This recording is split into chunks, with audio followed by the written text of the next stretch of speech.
Shalom, halo Screamers. Senang sekali bisa bertemu dengan kalian semua di ibadah perdana online Scream Community GBWT Seborom Youth Service. Nah, pada hari ini kita akan memuji menyembah Tuhan, memuliakan nama Tuhan bersama-sama, dan nanti kita akan mendengarkan firman Tuhan. So, selamat beribadah. Shalom Screamers, siap terima berkat Tuhan, amin.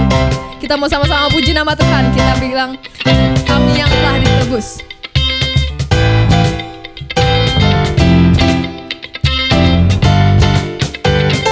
Kami yang telah ditebus dengan darah yang kudus, mengangkat pujian bagimu. Kami bagi kudusmu sebagai bukti karyamu, menyatakan kau besar dan hidup. Berlari sampai tujuan, mendapatkan mahkota Engkau.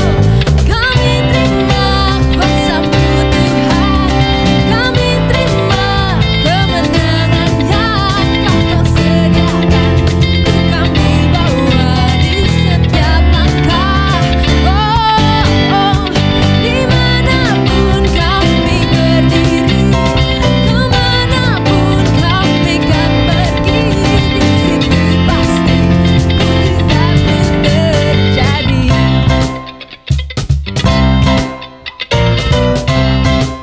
Ya, sama-sama ulang dari awal. Kami yang telah ditebus. Kami yang telah ditebus dengan darah yang kudus, mengangkat pujian bagimu. Kami baik kudus-Mu, kami baik kudus-Mu sebagai bukti karya-Mu, menyatakan Kau besar dan hidup.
Tuhan, kami terima kemenangan yang tak Kau sediakan untuk kami bawa di setiap langkah. Dimanapun kami berdiri, kemanapun kami kan pergi, di situ pasti mujizat pun terjadi. Kami terima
Oke Screamers, tiba saatnya kita memberikan persembahan kita.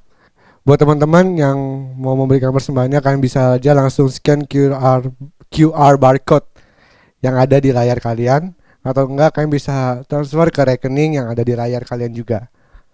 Oke, kalian udah siap? Sekarang gue undang para Screamers untuk bangkit berdiri, kita akan berdoa bersama-sama. Oke Tuhan, terima kasih atas penyertaan-Mu, atas perlindungan-Mu, atas hidup kami. Sebentar kami akan memberikan persembahan kami Tuhan, biarlah lewat persembahan ini kami bisa memberikan menjadi rupa harum, bisa memberkati pekerjaan-Mu Tuhan.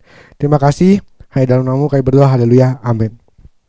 Oke, sekarang kita akan mendeklarasikan persembahan kita. Gua akan hitung dari 1, 2, 3. Pada saat kami membawa persembahan, kami percaya pintu sorga terbuka dan berkat Tuhan dicurahkan. Setiap anak muda diberkati di kampus, marketplace, dan komunitas di mana kami berada. Memperoleh hikmat, kecerdasan, dan berkenan untuk menjadi anak muda yang kreatif dan mampu menyelesaikan permasalahan yang ada. Perlindungan Tuhan atas hidup kami, keluarga kami, komunitas kami, dan pekerjaan kami sempurna. Menerima pasangan yang tepat dan terbaik dari Tuhan. Di tengah-tengah dunia kami menjadi generasi yang relevan, yang mampu memberikan pengaruh tanpa kompromi terhadap nilai-nilai yang kami percayai. Dalam nama Yesus. Haleluya. Amin. Bapak dalam surga, terima kasih untuk satu kali lagi kesempatan kami boleh bertemu di dalam ibadah online Scream Community. Terima kasih Tuhan buat teman-teman Screamers dimanapun mereka berada yang pada saat ini menonton, menyaksikan ibadah ini. Aku berdoa di dalam nama Yesus Kristus Tuhan. Dimanapun mereka, aku berdoa biar kira firman Tuhan menjamah mereka di dalam nama Yesus. Terima kasih buat kesempatan ini. Kami berdoa biar di dalam kesempatan ini sekali lagi kami menemukan kebenaran sesuai janji firman Tuhan. Tuhan janji buat kami, jikalau engkau tetap di dalam firman-Ku, engkau akan menemukan kebenaran dan kebenaran itu akan memerdekakan hidupmu. Hari ini hamba berdoa di dalam nama Yesus Kristus Tuhan.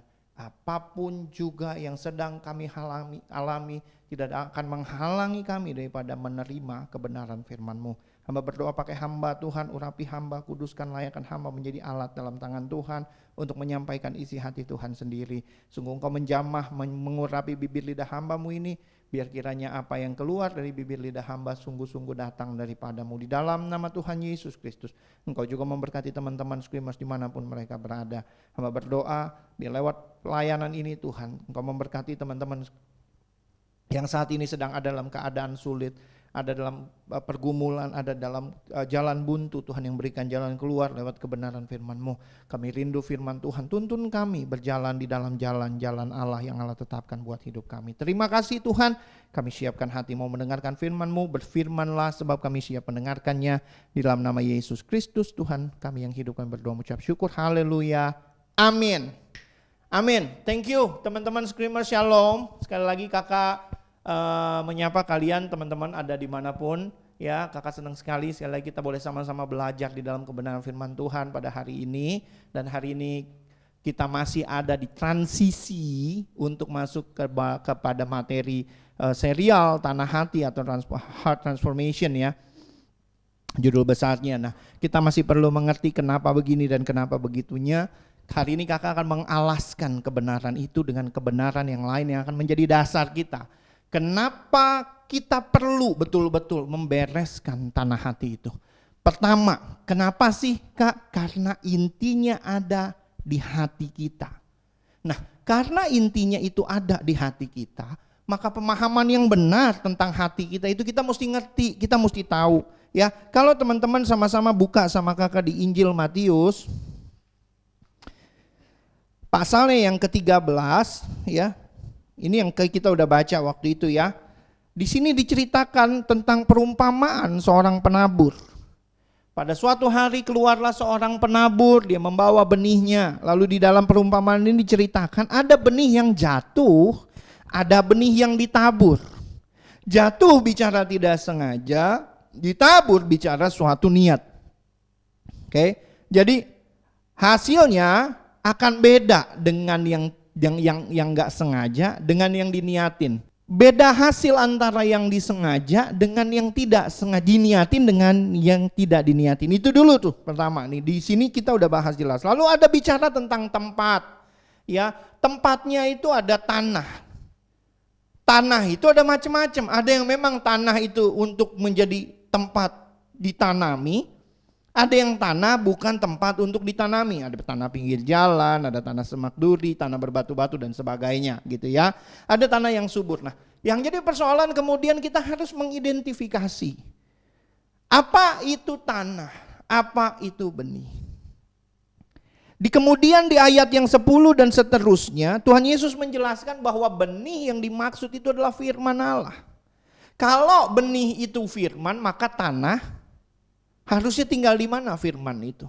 Di dalam hati kita. Maka dari penjelasan ini kita paham betul bahwa tanah yang dimaksud adalah hati kita, nurani kita, akal sehat kita. Yang kita sudah bahas juga sebelumnya. Firman harus tinggal di situ. Sehingga ketika kita memikirkan segala sesuatu yang hendak keluar menjadi perbuatan, firman menjadi filter. Firman itu menjadi parameter. Firman menjadi ukuran, firman menjadi batasan. Gitu. Ya. Maka yang penting yang perlu untuk kita sama-sama sadari adalah itu kita perlu jaga baik-baik. Kalau kita bicara jaga tanah hati kita baik-baik, maka itu artinya kita sedang berbicara tentang bagaimana menjaga pikiran kita baik-baik. Ya, sebelum kakak akan lebih dalam mendetailkan hal itu yang memang menjadi materi inti, kita akan bicara suatu kebenaran lain tentang itu yang akan menjadi dasar. Kenapa kita perlu melakukan semuanya itu? Supaya, ini yang pertama yang kita mau belajar adalah dasar kita bertindak itu adalah dasarnya benar. Dasarnya mesti benar dulu ya. Yuk kita sama-sama buka di dalam Injil Matius pasalnya yang ke-7. Ayatnya yang ke-15. Injil Matius pasal yang ke-7 ayat yang ke-15 ini judul perikopnya adalah hal pengajaran yang sesat. Oke. Ya, kita akan baca sama-sama ayat ini sampai ayat 20 saja. Oke. Enggak, kalau enggak apa-apa, sampai ayat 23 enggak apa-apa deh ya. Yuk kita baca sama-sama, teman-teman Screamers baca di rumah, kakak akan baca ayat ini dan kita baca bersama-sama. Matius pasal yang ke-7 ayatnya yang ke-15, hal pengajaran yang sesat. Waspadalah terhadap nabi-nabi palsu yang datang kepadamu dengan menyamar seperti domba, tetapi sesungguhnya mereka adalah serigala yang buas. Dari buahnya lah kamu akan mengenal mereka. Dapatkah orang memetik buah anggur dari semak duri atau buah ara dari rumput duri? Demikianlah setiap pohon yang baik menghasilkan buah yang baik, sedang pohon yang tidak baik menghasilkan buah yang tidak baik.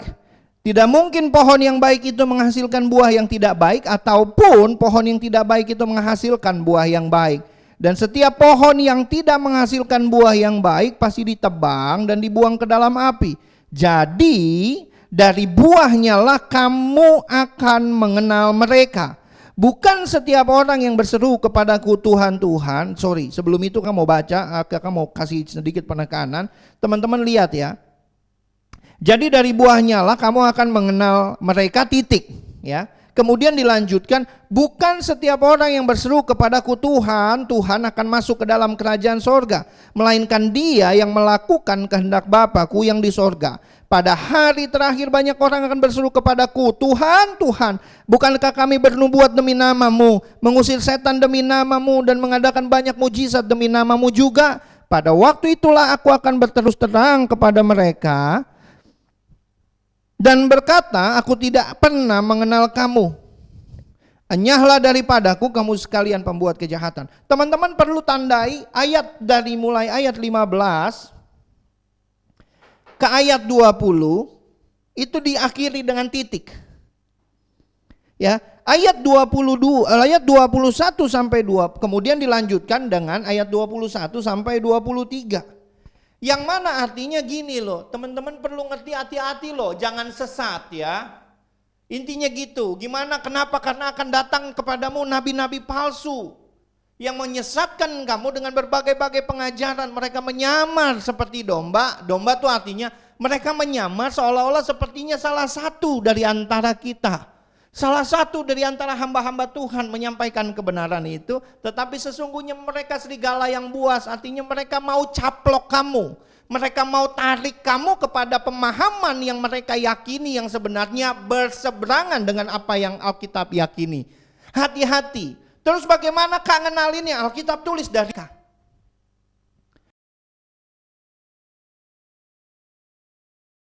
Ya, kemudian itu diakhiri dengan titik dan dijelaskan satu penjelasan lain.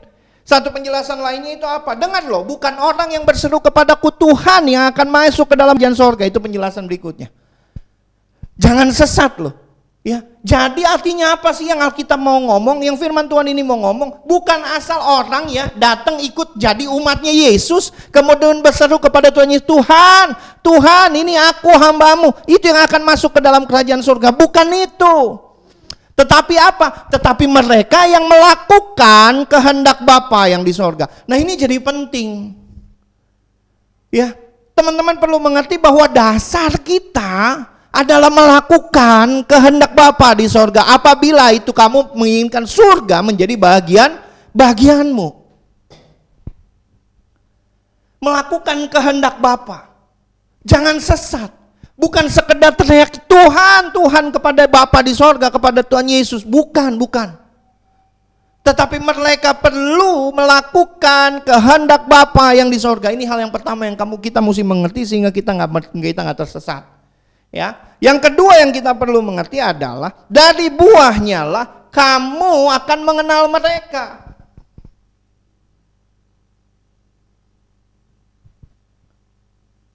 Buah apa? Buah pertobatannya, buah pelayanannya, buah rohnya. Dari situ kamu akan mengenal mereka. Apabila mereka pemimpin di antara kamu, maka lihat buahnya. Bagaimana seharusnya seorang pemimpin menyelesaikan masalahnya. Apakah dia bisa objektif? Apakah kebenaran firman Tuhan jadi dasar dari segala apa yang dia lakukan? Lihat hidupnya. Apabila dia seorang seorang pekerja, apakah nilai-nilai kebenaran firman Tuhan ada di dalam setiap pekerjaannya? Apakah dia seorang mahasiswa, lalu apakah ketika dia belajar, ketika dia kuliah, apakah nilai kebenaran firman Tuhan itu dipegang teguh di dalam aktivitasnya saat dia kuliah? Atau dengan mudah dia terikut arus? Enggak, di kampus gua tuh lagi tren pacaran sama pacar gue pacaran sama pacar lo gitu. Yang mana kamu? Identify yourself. Ya. Ini yang kita perlu ngerti. Kebenaran yang kedua itu ya. Lalu kemudian setelah dari buahnya kita akan mengenal mereka. Lalu kemudian kebenaran yang ketiga yang kita perlu mengerti supaya kita tidak sesat pikir adalah teman-teman dengarkan di rumah dan catat ini baik-baik. Buah harus mendahului perubahan. Kenapa? Karena perubahan bukanlah sebuah perubahan sampai terjadi perubahan. Masih ingat itu? Kakak ulang sekali lagi. Perubahan bukanlah sebuah perubahan sampai terjadi perubahan itu. Pertanyaannya muncul, dari mana kamu tahu dia sudah berubah? Dari buahnya. Buah pertobatan. Ketika orang yang dulunya pemarah, salah panggil marah, salah sedikit di depan dia marah, lalat lewat depan dia marah, apa aja marah, berubah menjadi peramah. Biasanya ketemu orang, sekarang ketemu orang, mari, iya terima kasih.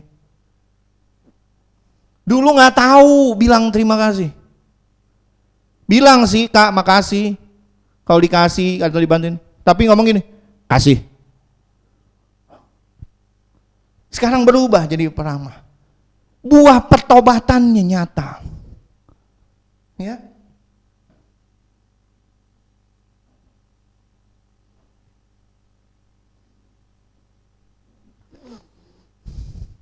Dulu preman, ditakutin Di tempat dia tinggal, di pasar, dia ditakutin. Mau makan tinggal masuk ke warung, minta makan, habis itu tinggal pergi, nggak bayar. Bertobat ikut Tuhan, buah pertobatannya muncul. Dia tinggalkan hal-hal yang seperti itu, semuanya itu. Nggak punya uang, dia minta. Dia pergi ke kebun orang, minta batang singkong sebatang. Dia tanam di rumahnya. Buat apa? Buat makan. Nggak punya duit, dia minum air sampai kenyang. Sambil dia keliling dari toko ke toko, minta kerjaan untuk hal yang dia bisa kerjakan. Nggak ada orang yang percaya mau kasih dia kerjaan. Berapa lama? 3 bulan lamanya. Teman-teman bisa bayangin. Yang biasanya apa-apa tinggal datang, tinggal minta, tinggal malak, tinggal rampok, tinggal rampas, tinggal ambil. Saat dia bertobat ikut Tuhan, dia tinggalkan semuanya itu. Dari rumah, dari toko ke toko, kakak masih ingat orang, dari ruko ke ruko. Permisi Pak, apa Bapak mau terima saya butuh pekerjaan sekedar bisa makan. Terserah gajinya bias berapa saja. Orang tolak dia, kenapa? Semua orang tahu di lingkungan dia itu. Ini preman penjahat ini. Tukang rampas, tukang ambil, tukang palak dan enggak ada. Dari standar gajinya bayar berapa aja Pak. Sampai dia ngelamar itu dia bilangnya gini, Pak saya mau kerja, yang penting dikasih makan. Nggak ada yang mau terima dia. Ini contoh doang apa kisah nyata Kak? Ini kisah nyata. Dia pergi ke kebun orang, dia minta batang pohon singkong. Duh, kenapa ya ini? Perih mata. Apa yang terjadi? Dia tanam di rumahnya. Itu pohon singkong ditanam di halaman belakang rumahnya sampai dia tungguin sampai berbuah sambil dia cari kerja. 3 bulan lamanya. Bisa bayangin, tiap lapar apa yang dia lakukan? Minum air. Kamu betul gak sih kayak ini? Betul, ini kisah nyata. Seorang bekas preman, kalau kakak gak salah dulu dia gereja di GBI Sungai Yordan. Di Roxy. Orangnya siapa ya kakak nggak usah cerita lah namanya ya, nggak etis juga belum izin juga sebenarnya sama dia ngomongin kisah hidupnya. Tiap lapar minum air, tiap lapar minum air, airnya tuh di rumah masaknya. Ya puji Tuhan ya, itu yang dia pakai masak itu nggak habis, entah pakai kompor gas, entah pakai kompor listrik nggak tahu. Juga bagaimana dia bayar listrik kakak nggak tahu, tapi dia hidup ya begitu sambil tiap hari keliling. Nggak ada yang mau kasih dia pekerjaan. Sampai kemudian singkong itu berbuah, dia cabut, dia rebus dan dia makan.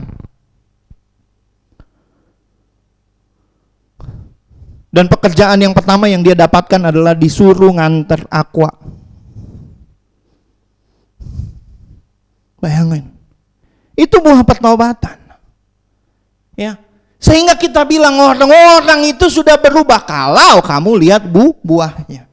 Jadi 3 hal ini yang kita mesti perhatikan supaya kita nggak sesat. Teman-teman perlu mengerti kenapa bahwa yang pertama kamu dapat surga, beroleh surga, nggak cukup sekedar teriak-teriak sama Tuhan Yesus, Tuhan. Ini firman yang ngomong loh, bukan saya.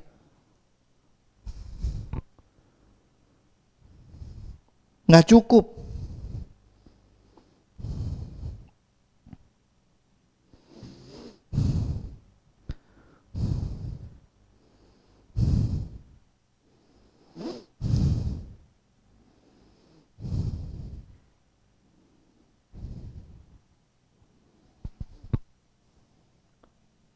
Melakukan kehendak Bapa. Kebenaran yang pertama, melakukan kehendak Bapa. Yang jadi persoalan adalah kehendak Bapa buat kamu. Apakah kamu betul-betul tahu, betul-betul paham kehendak Bapa buat kamu?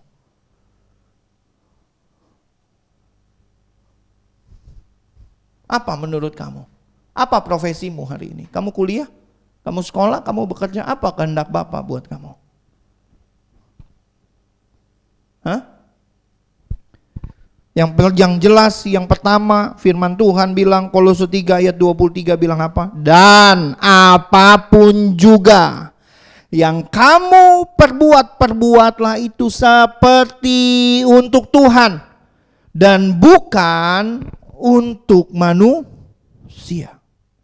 Jadi kalau kamu sedang sekolah, sekolahlah, belajarlah seperti seolah-olah hasil daripada belajar itu untuk kemuliaan Tuhan. Bukan seolah-olah, memang begitu adanya. Kalau kamu sedang kuliah, kalau kamu susah payah bisa sampai kuliah dan kemudian kamu masuk kuliah, kuliahlah.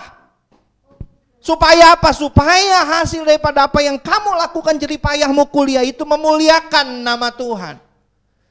Lakukanlah, bertindaklah, bergayalah, berkata-katalah, berfikirlah di dalam kamu melakukan prosesnya itu dengan takut akan Tuhan. Sehingga kalau kamu mau nyontek, mikir. Absen mau nitip, mikir. Lagi kelas online mau tidur, mikir. Kenapa nggak selaras?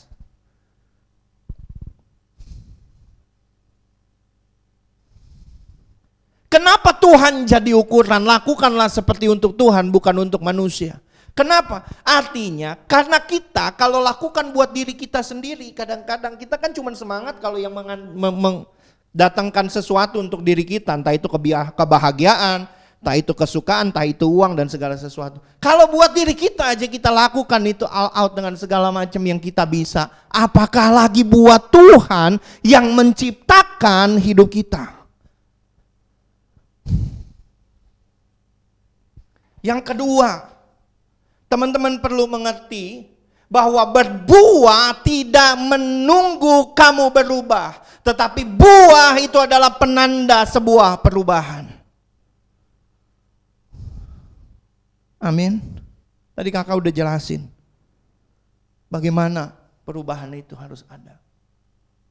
Buah itu banyak, ada buah roh, ada buah pertobatan, ada buah pelayanan, ada buah yang mesti nunggu kamu untuk melakukan sesuatu hal baru buah itu bisa terlihat, ada pelayanan, pertobatan. Kamu bertobat, tetapi apakah buah-buah roh itu perlu menunggu? Enggak. Hendaklah itu berbuah-buah di dalam kamu, firman Tuhan.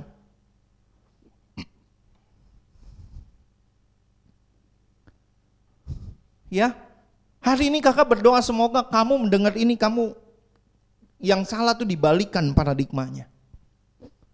Berbuah dulu, baru berubah. Sehingga enggak ada alasan buat kita mau melayani dulu, ntar dulu deh hidup gue belum berubah. Enggak, bukan itu yang Tuhan mau. Berbuah dulu. Melayani, bertobat itu adalah salah satu media-media atau untuk supaya kamu bisa menghasilkan buah-buah itu lebih lagi.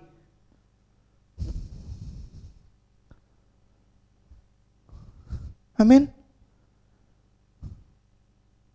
Jadi nggak ada alasan buat kita untuk hari ini tidak dengan kata lain, tidak ada alasan buat kita untuk tidak melakukan kehendak Bapa. Sebab apa? Kehendak Bapa juga termasuk di dalamnya supaya kamu berbuah. Ayatnya yang ke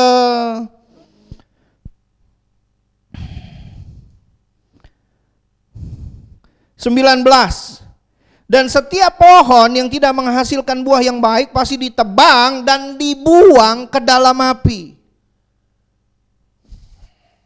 Yang Tuhan mau ialah aku pergi menyediakan tempat buat kamu supaya di tempat di mana aku berada kamu juga berada. Waktu kamu di dunia apa kehendak Tuhan buat kamu? Aku datang supaya kamu beroleh hidup dan hidup di dalam segala kelimpahan.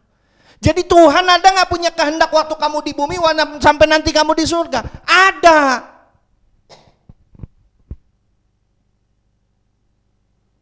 Ada bos, ada banget.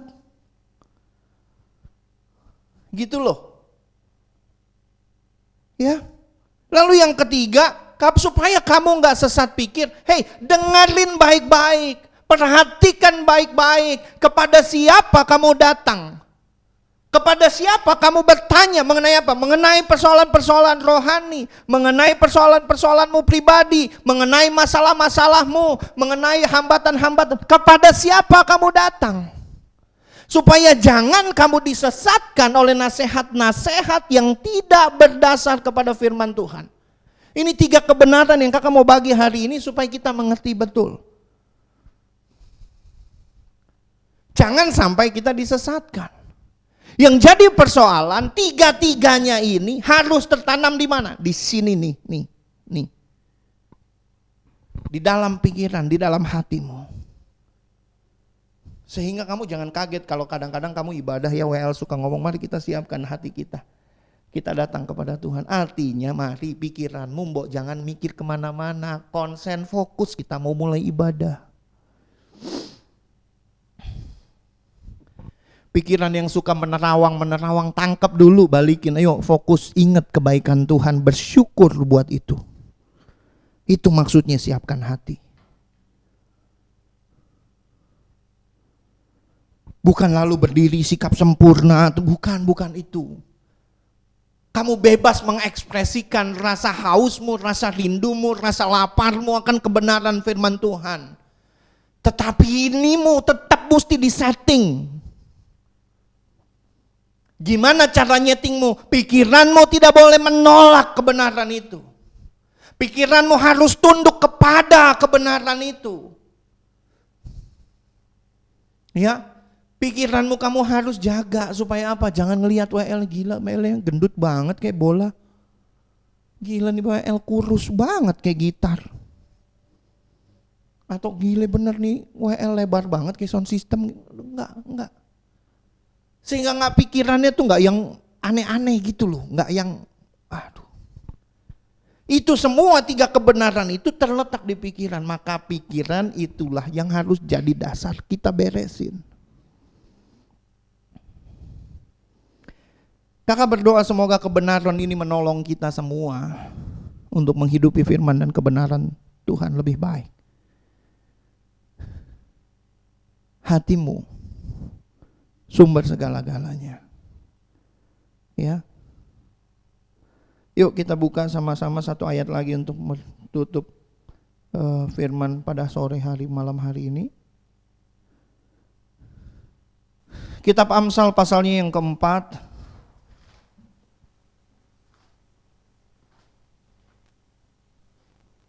Ayatnya yang ke-23. Sekali lagi kitab Amsal pasal yang keempat, ayatnya yang ke-23, firman Tuhan katakan, jagalah hatimu dengan segala kewaspadaan, karena dari situlah terpancar kehidupan. Jagalah hatimu dengan segala kewaspadaan. Kewaspadaan yang dimaksud ini kalau di dalam bahasa Inggrisnya dikatakan diligently. Kerajinan dengan kehati-hatian di dalamnya. Kenapa? Karena dari situ terpancar kehidupan. Bagaimana kamu mau orang menilai hidupmu? Jagalah hatimu. Karena dari hati datang segala sesuatu. Datang segala rencana. Datang segala keputusan. Yang kemudian dibuat lahir dalam tindakanmu. Hari ini firman Tuhan datang kepadamu menjadi suatu kebenaran untuk menuntun kamu hidup di dalam ketenangan, damai sejahtera. Enggak perlu was-was dengan apa yang kamu buat. Kenapa? Karena kalau di sininya baik, outputnya baik. Mari kita tunduk kepala, kita berdoa. Tuhan Yesus, kami berdoa, Tuhan pegang hidup kami. Sore hari ini kami sudah dengar kebenaran firman Tuhan. Firman-Mu mengajar kami supaya kami hidup, menjaga hati kami, supaya kami tidak disesatkan. Hamba berdoa biar firman yang sudah hamba taburkan, biar kebenaran ini yang menjadi kekuatan kami hidup, menjalani sepanjang minggu ke depan, untuk tetap berjalan di dalam koridor Tuhan. Bapa, mari Roh Kudus, Engkau yang memimpin kami, menuntun kami, memeteraikan kebenaran firman itu dalam hati kami. Hamba berdoa di dalam nama Tuhan Yesus Kristus. Dan kami siapkan hidup, hati, jiwa kami untuk menerima perjamuan kudus-Mu. Dalam nama Yesus Kristus yang berdoa mengucap syukur, haleluya. Saudara kasih Tuhan, mari bangkit berdiri kita semua. Kita akan mengadakan perjamuan kudus hari ini. Mari angkat roti tangan kanan kita. Sebab apa yang telah kuteruskan kepadamu telah aku terima dari Tuhan, yaitu bahwa Tuhan Yesus pada malam waktu diserahkan mengambil roti, dan sesudah itu ia mengucap syukur atasnya. Ia memecah-mecahkannya dan berkata, inilah tubuhku yang diserahkan bagi kamu, perbuatlah ini menjadi peringatan akan aku. Kekasih-kasih Kristus, bukankah roti yang kita angkat tinggi di tangan kanan kita yang kita pecah-pecahkan ini persekutuan kita dengan tubuh Kristus? Mari kita makan bersama-sama dalam nama Yesus.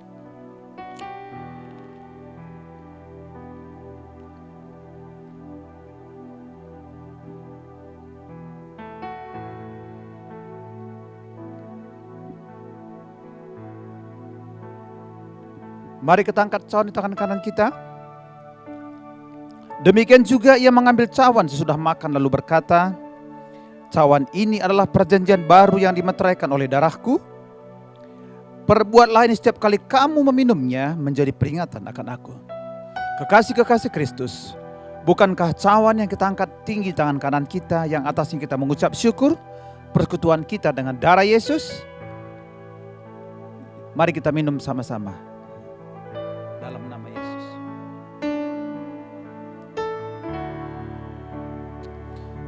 Mari sama-sama naikkan syukur kepada Tuhan. Naikkan syukur betapa besar kasih Tuhan buat hidup kita.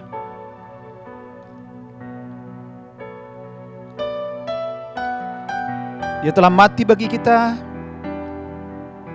dan menyelamatkan kita, supaya kita layak terima kekuatan dan ucapan syukur kepada Allah kita.